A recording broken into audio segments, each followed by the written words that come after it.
तू थकलेली नाहीस, तू गोंधळलेली आहेस. कारण तू चुकीच्या लोकांशी स्पर्धा करतेस. तू तिला फॉलोअर्स बघतेस, तू तिच्या कमाईकडे बघतेस, तू दुसऱ्याच्या यशाची तुलना स्वतःच्या सुरुवातीशी करतेस आणि मग म्हणतेस, मी काहीच नाही. ही सर्वात मोठी चूक आहे. तुला माहिती आहे खरी स्पर्धा कोणाशी आहे? कालची तू आणि आजची तू.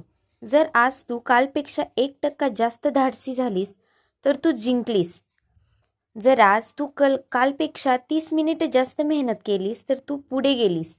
सोशल मीडियावर दिसतं ते फक्त हायलाईट असतं. कोणी त्यांची रडलेली रात्र दाखवत नाही. कोणी त्यांचा संघर्ष लाईव्ह करत नाही. PV सिंधूला जेव्हा हरवलं तेव्हा लोकांनी टीका केली. पण तिने तुलना दुसऱ्याशी नाही केली. तिने स्वतःलाच गेम सुधारला. आणि हेच तुला करायचं आहे.